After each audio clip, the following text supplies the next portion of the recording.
Amelia Stinson Wesley, and she also is a former Board of Education member. So again, thank you so much for being here. We have had an absolutely amazing first week of school right here in Charlotte-Mecklenburg Schools. I'd like to say thank you to our students, staff, families, and community for the opportunity to partner with you as we started the 2024-25 school year. Yesterday, I was at a Board of Directors meeting for Charlotte Center City Partners, and one of my fellow board members leaned over and said to me, "Thank you for a fantastic start to the school year." He went on to say, "I have 2 children in CMS at 2 different schools, and everything from the car rider line to engagement with teachers and staff has been great."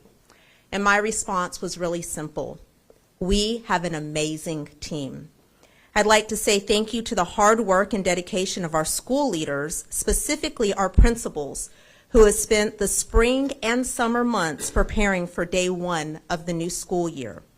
Leading a school is no easy task. We have 186 principals who have participated in professional development, attended meetings, and plan to ensure they are executing with excellence without exception and ensuring endless possibilities for our students.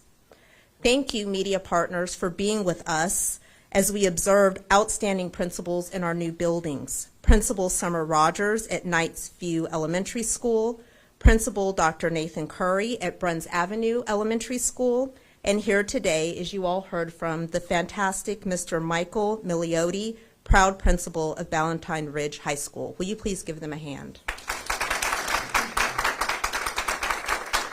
I spent the first part of this week visiting schools, and I saw eager and excited and engaged students being taught by equally eager and excited and engaged teachers. Our buildings were pristine and our grounds were immaculate. There was an air of calm throughout the building that sometimes is missing on the first day of school. I saw evidence of the work we are doing with capturing kids' hearts. Our teachers and administrators are nurturing relationship-driven campus cultures and student connectedness at every school, because that is the expectation. Of course, the first week of school was not without a few challenges. As anticipated, we experienced issues with longer than normal bus ride times, and we also had a few mix-ups with bus routes.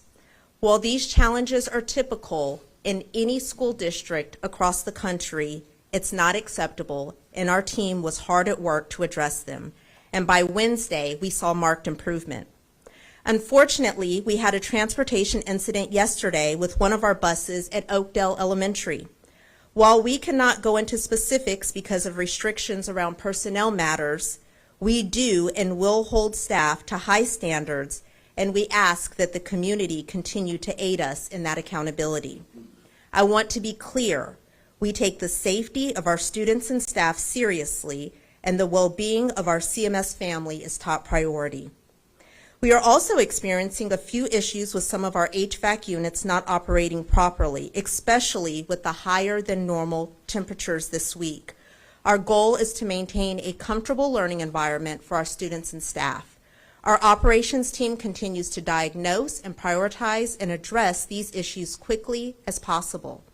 If repairs require extended time, we have implemented a plan to provide portable cooling systems to maintain a comfortable environment. Overall, it was a great first week of school, and I am more than pleased with how we welcome students and families to the 2024-25 school year. At this time, Deputy Superintendent Dr. Melissa Bulknight will give an update about this week.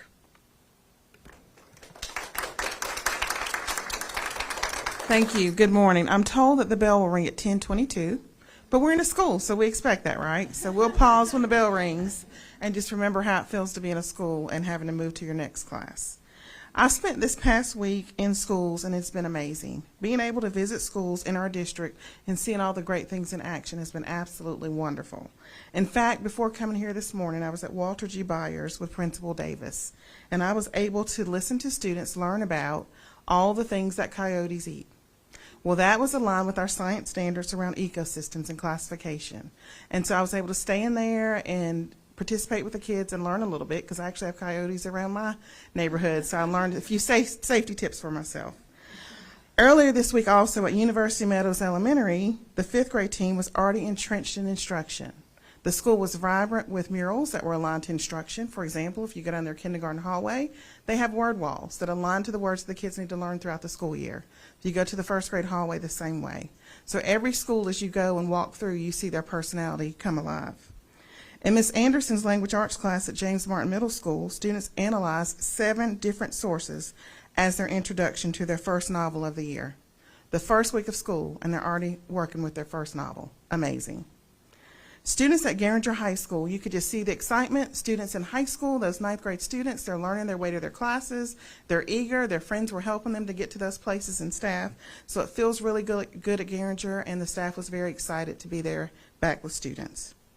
I also got to see several groups of excited kindergarten students as they were phasing in this week, experiencing their staggered entry into school. Their faces of excitement, their fun outfits that they've planned for their first day of big school. In fact, I heard one of the students say, "I'm on the big hallway this year." So it's very fun to hear from those students. Across all grade levels and schools I visited this week, I saw evidence of social emotional learning supports and structures to make sure that every student felt welcomed and included in the school and classroom. Principal Derrick at Montclair Elementary School was featured on the school's morning news. So they actually have a news program in the morning. And she shared great advice to take 3 deep breaths, and so I was able to join in the classroom with students, and it certainly made me feel better. In the first 5 days of school, our schools have worked hard to get back in the rhythm of things. In fact, it felt like we never left. Parents and families, please make sure to ask your students what they learned at school this week. I'm sure that they'll tell you lots of great things and deep instruction.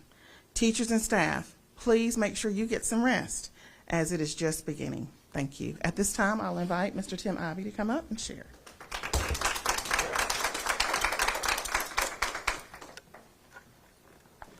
Thank you, Dr. Balknight. The first week of school has been a tremendous success, and I want to extend my gratitude to all of our operations staff for their hard work and dedication. There are numerous actions that take place behind the scenes each and every school day to ensure that students and staff arrive and are welcomed into our school buildings.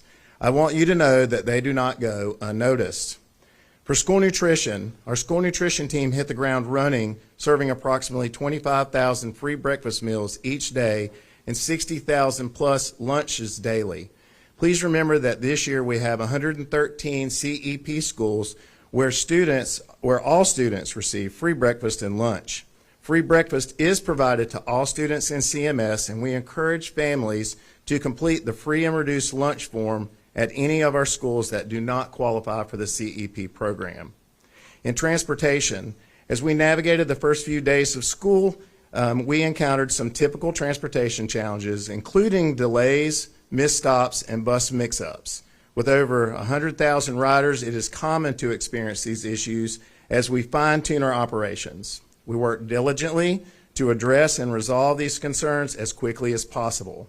Transportation has done an excellent job making marked improvements each day this week.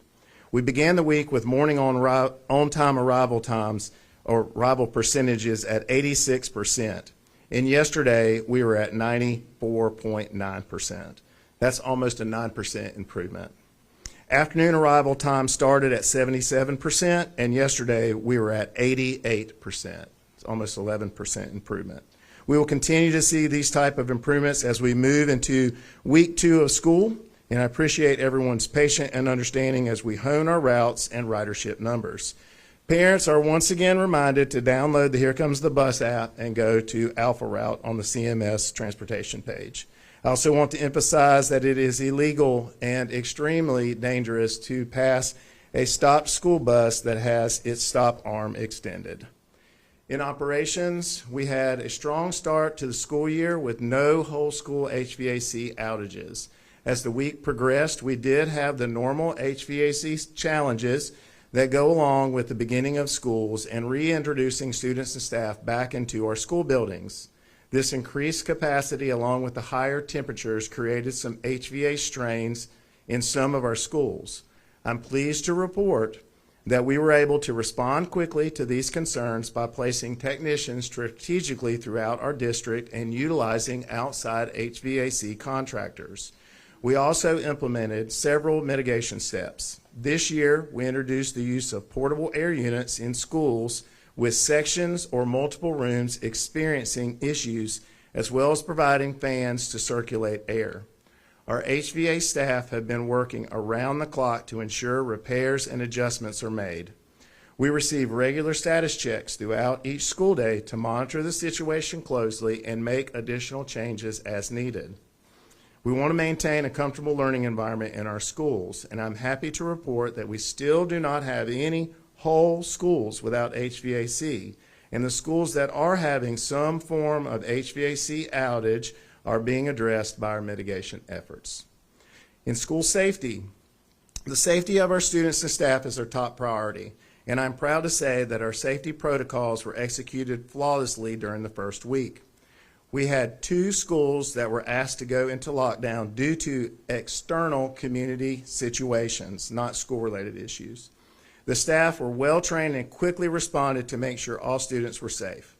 We also had 2 detections with our security scanners, which were immediately addressed by security staff, CMS PD, school administration, and CMPD. We did not see any significant delays with students entering our K-8 middle and high schools due to the expectation for students not to use metal 3-ring binders. Overall, it has been an excellent operational start to the school year. The commitment and professionalism displayed by every member of our team has helped us set a strong foundation for the months ahead. I will now turn it back over to Dr. Hill for closing comments.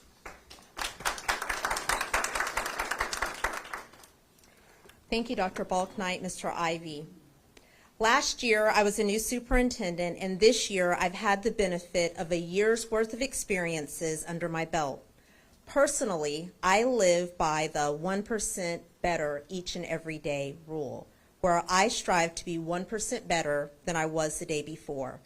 This focus on continuous improvement is something that I have charged my leadership team to model. Today, I can confidently tell you that the Charlotte-Mecklenburg Schools opening for the 2024-25 academic year was much better than last year's opening. As examples I offer, our buildings, with the exception of Charles Parker due to a broken pipe, were open and ready to receive our students, and all students had a welcoming environment to start on day 1. Even with that facility's emergency, our team worked to accommodate the Charles Parker family, and I am pleased to announce that students will be back in their building this coming Wednesday. We were able to plan for and accommodate 4,000 more intended bus riders than last year, and our human resources team took an all-hands-on-deck approach and has worked extended hours Monday through Friday and also on the weekend to make sure that our employees were processed. Last year, we had approximately 455 teacher vacancies. This year, as of August 28th, there are 276 teacher vacancies, and all principals had plans in place on day 1 to ensure that all students had access to excellent instruction. Do we have items that still need improvement? Absolutely. And we are working on those processes and procedures to see where we can make changes for the better. We want every day to be an amazing day. Our students, our staff, and our families deserve the Crown experience. In addition to thanking all of our CMS team members for an outstanding first week of school, we thank all of our families for their patience and support as we welcomed our students, refined our bus routes, and prepared our facilities. And finally, I would like to thank the community for your continued support. The success of our students is a true partnership. We look forward to an amazing year, a year of endless possibilities. And at this time, I will turn it over to Susan to facilitate questions. Thank you, Dr. Hill. Good morning, everyone. My name is Susan Vernon Devlin. I'm the Executive Director of Media Relations and Crisis Communications for Charlotte-Mecklenburg Schools. So those of you who have questions, please kindly raise your hands, and I will call on you to start. Amelia. Dr. Hill briefly touched on the transportation incident from yesterday. Can you all share what type of impairment the bus driver was in? We cannot due to confidentiality matters, but I will say that CMS PD were on site, the Charlotte-Mecklenburg Police Department were on site, as well as school and district personnel. Can you all share the bus driver suspended, at least? I'm not sure, but if he's not, he will be. I'm sorry, yes, he is suspended. Thank you. Okay. Mary? Mr. Ivy mentioned that no whole schools are completely out of HVAC right now, but you mentioned some schools, and I'm wondering about how many schools right now are affected with HVAC, and also how long you would expect, if you can put a time frame, until all schools have completely operational HVAC. So the HVAC is essentially a moving target, because you will start off the beginning of the week and have everything up and operational. And then based off the different issues that arise, then you end up having more schools that come on and go off. Some are solved very easily, and then some may take a little bit more time. And so at this time, I don't have an exact number, because that is literally fluctuating while we're talking. That's why we have those regular check-ins. So about every 2 hours, our technicians are checking in with us and saying, we've resolved this issue, we have this issue going on, we need to deploy more mitigation steps here. So we are in a state of response to try to go through and address those. But if you would like us to try to give you some type of a list, we will be glad to work that up. It's just much larger than being able to just read off a list of schools. So if you'll send that to media, we'll try to get that together for you. Okay. Julian? Dr. Hill, going back to that incident that we talked about, there were reports that 2 kids had minor injuries, and then we also heard that there may have been a gun flashed on campus. Could you either confirm or deny those? And then again, if you could reiterate your message to parents after the incident. Yes, so I believe you might be talking about 2 separate incidents. So the incident yesterday with the bus did not involve any weapons. If there were any injuries, they were extremely minor. The school principal was on site. We were able to contact parents immediately, so all the children were safe, and they were either picked up by their parents on site or they were transported by another school bus. So if there were injuries, they were very minor. Now, so you mentioned weapons. As Mr. Ivy spoke about, that we did have one parent who tried to enter the building for their child, and our detection system went off. The person did not have a weapon, but had bullets, had ammunition, and everything was secure as it should be per state law in the person's vehicle.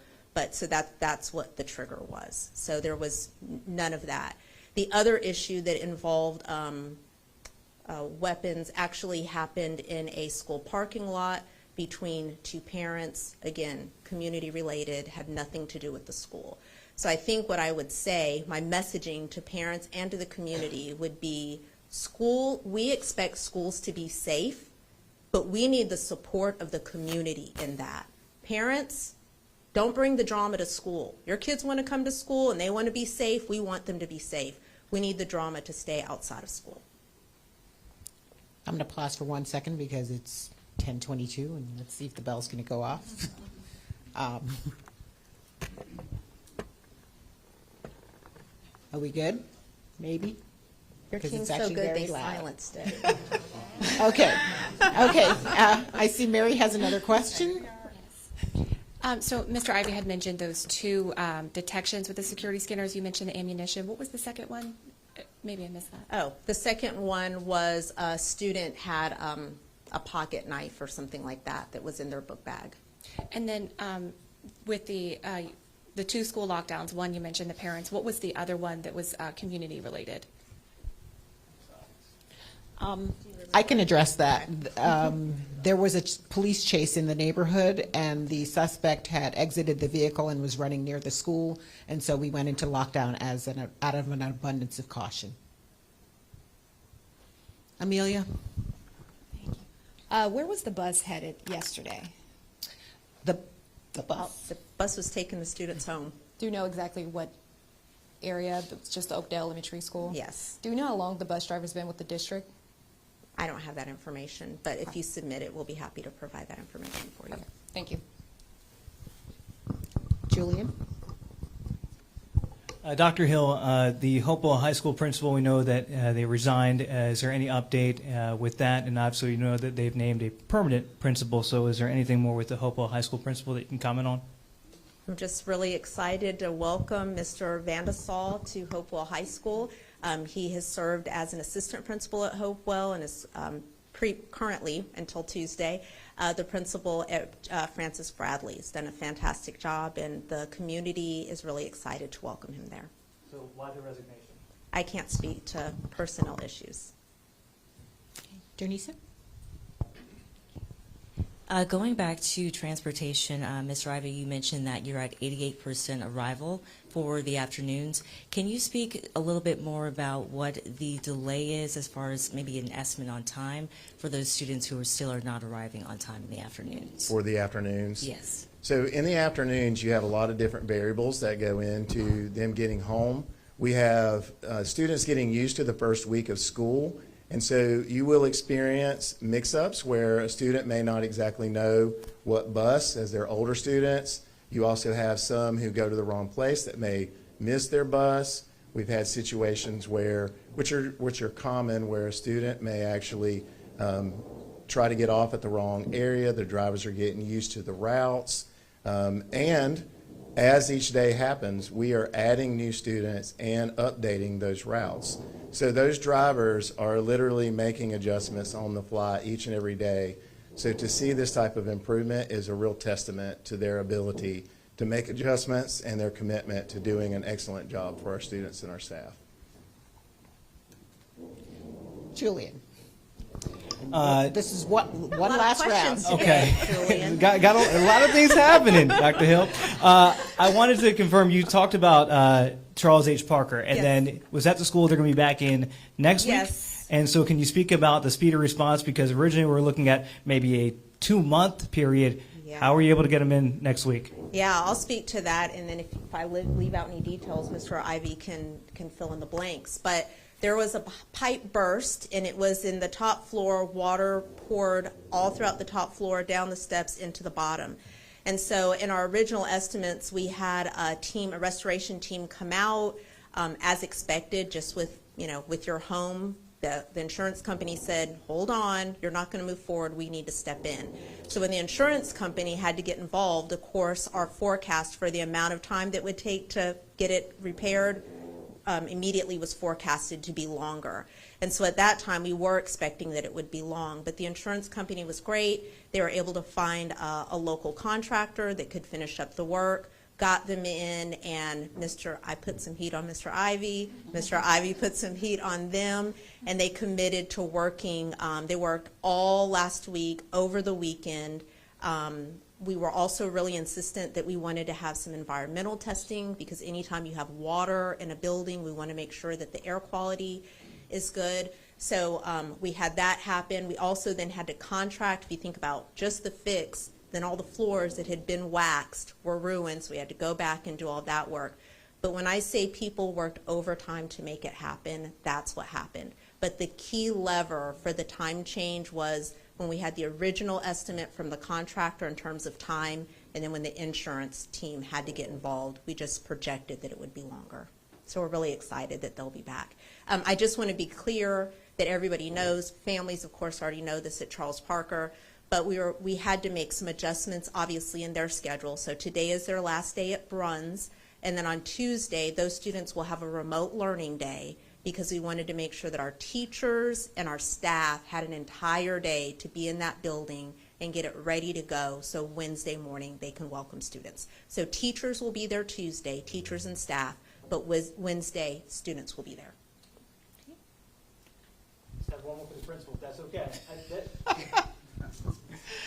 I wanted to get the principal up here. Wanted to talk about your new football team. Obviously, you had a debut. All right. Last week, no. But here's a question. What is your message to the community? Because you got an average age, I think it is 14. These kids are trying their hardest. The coach is doing a great job. So what is your message to the community to come out here and support this team as they have their inaugural season? I think the best part is we had our first home football game last Friday, and the home side was completely full. So it was completely full. So to say, come out and cheer for the team is already in place, because I think our community is starting to develop really since school didn't even open yet last Friday, right?